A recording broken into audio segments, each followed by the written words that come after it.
of them sticking with him, of none of them calling for his ouster. And he looks at Sharpton and he says, Al, you stuck with me, through thick and thin. And I thank you for that. And Sharpton says, well, I was glad to do it. And Biden says, I'll never forget it. And he goes, and now here's who I will never forgive.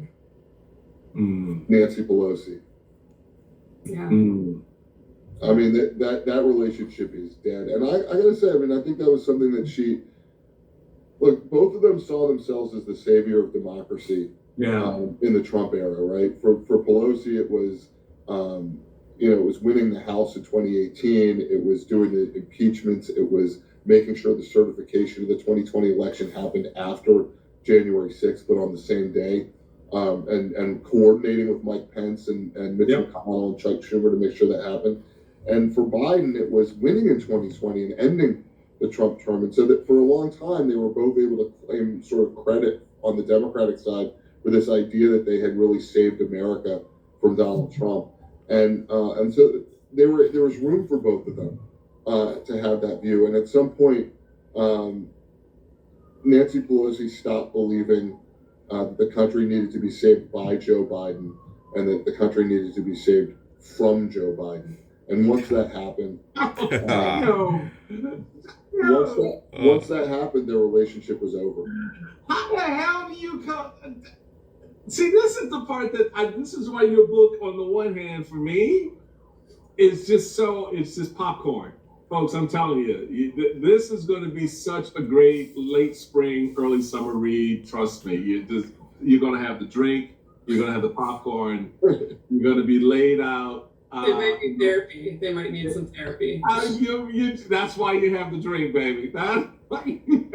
You have instant therapy right there, because the frustration. Welcome to Uncommon Value at the All-in-One event. Get great lease and finance options. Hurry in today. Do you know who the fuck is running on the other side? Do you have any idea who's the opposition here? And yet you're trying to save the country from Joe Biden? Do you know how many Republicans like myself cross the line to support your dumbass party? Yeah. Well, I think what's your price, and you guys are doing all kinds of fuckery in the background to screw it up and not pay attention to the shit we're putting on the table to help you not beat your own dumb ass. Do you have any idea what the value of the proposition of 2024 was about? Oh, you don't, bitch? Well, guess what? Look around your dumb ass now. You're sitting there in the minority at all three levels, can't do jack shit, and then you got Chuck Schumer out there talking about let's go ahead and give the president the power to go ahead and, to avoid a government shutdown. Oh, while he's raping and pillaging every department and agency and just firing indiscriminately, and now just picking citizens up off the street and hauling them off to fucking El Salvador. And for what? Some internal tribal bullshit between octogenarians? Are you kidding me? Sorry. One of the things that was astounding to us, and your book helped me do that. One of the things that was astounding to us, Michael, is this victory lap that Chuck Schumer has been taking, where he's trying to take credit for pushing Biden out of the race when he was largely silent, and he was not the guy that did that. And he's like, look at me, look how powerful and smart and brilliant I am that I forced Joe Biden out of the race. And he started talking to reporters about that in August. And it, not only is it laughable on its face in terms of the level of truth, but also why would you want to take credit for that? Everybody else, the smart ones at least wanted their fingerprints away from the crime scene. Nancy Pelosi, Barack Obama did not want their fingerprints on that shit. Chuck Schumer's I got it. People this white now. Hey, what are we doing here? What is this? I mean, why are they so bad at this? That's the big question. I mean, that's what we were trying to figure out. I think we got a lot of it. I think if you read this book, you will come away with a Yeah, folks, it's a little something there. Decided to just clip this one or record this one. It's part of the Michael Steele podcast and two authors about a book about the elections. In this part, they're talking about the Democrats and the Obama Pelosi takedown of Joe Biden. Ha! Totally unhinged. The reason why Nancy Pelosi saying that, I guess allegedly, or maybe according to it, they must have heard her say that. Insiders saying that, I guess verbatim or something. When you say it's hearsay, that like Joe Biden's a threat to democracy, like he's also a threat. To the America, you hear that? Michael Steele said, the guy said, Joe Biden's also a threat. He's a threat to the United democracy. I mean, like he's just as bad as Trump. But we all know now it's not the case. Trump is way bad. Even though Joe Biden did some bad stuff. No doubt, he did some bad stuff, but Donald Trump is way worse. Total fascism. And Michael Steele is right. It's crazy. They think that.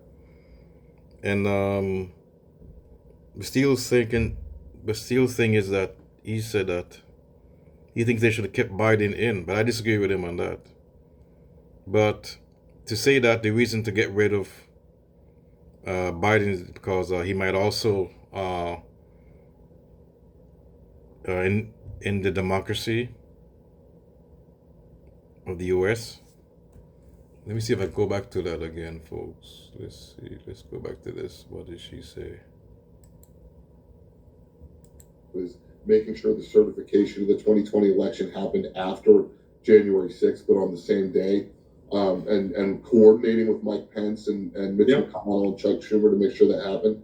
And for Biden, it was winning in 2020 and ending the Trump term. And so that for a long time, they were both able to claim sort of credit on the Democratic side for this idea that they had really saved America from Donald Trump. And so there was room for both of them to have that view. And at some point, Nancy Pelosi stopped believing that the country needed to be saved by Joe Biden and that the country needed to be saved from Joe Biden. And once that happened, country needs to be saved. She didn't say democracy. She said it has to be, according to them. She said it had to be saved from Joe Biden. I guess they meant his age.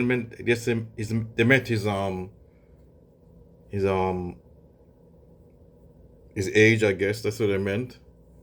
That's what she meant.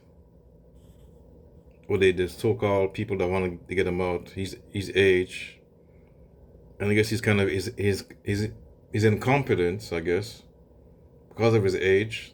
So that's what she meant, I guess. But that's an unhinged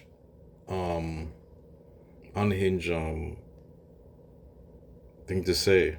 Just totally terrible. I mean, the reason why he should get out because they have to win, not because of just saying that he's unfit. I mean, okay, he's unfit, but the reason why he should step down because they need to win. Trump's unfit. I mean, it was totally unhinged.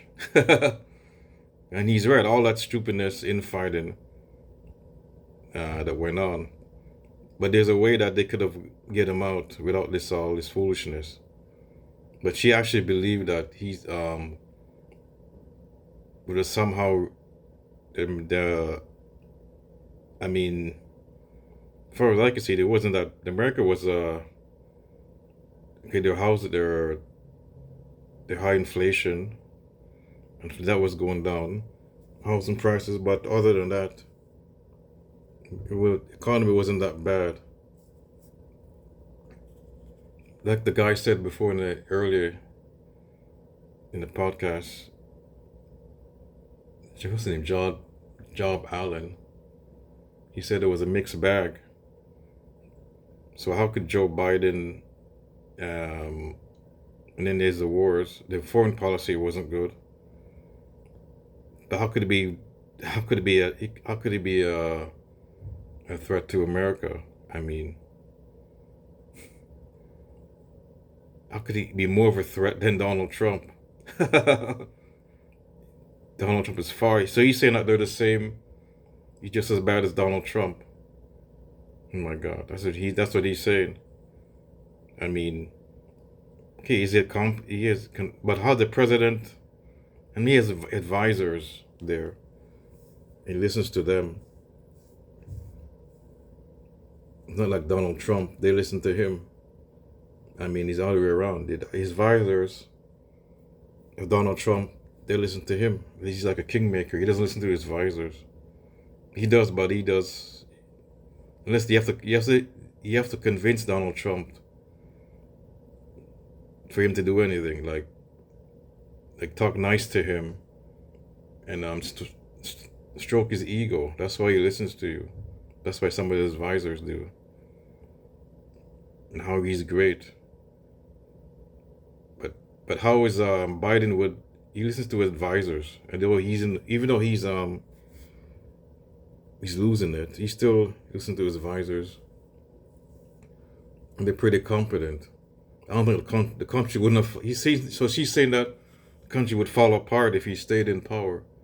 I mean, compared to Donald Trump. Yeah, maybe they do it, but I don't think I don't think it would fall off a cliff. Like he wouldn't. I don't know if he would. I don't think he'd tank the economy. He might do certain things. Bad things may happen, but these have clown. This is a clown show. He's right. You get it. You get Donald Trump, and you get a clown show. I mean, that's what you get. Fooling around. Michael Steele's right. Taking people off the streets. Unconstitutional. I mean, not obeying the law. How was Joe Biden?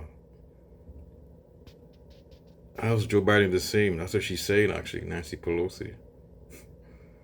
And people are saying that too. We're the lesser of two evils. Some are saying that Trump is the lesser of two evils. Now we know that's not true. Certain people on the left are saying that. I mean, it's obvious that Trump is terrible. But apparently, I guess some Democrats think that they're the same. Biden and Trump is the same, obviously. Anyways, folks, I'm going to end this. This is an interesting clip. What do you think about this? Oh, Lord.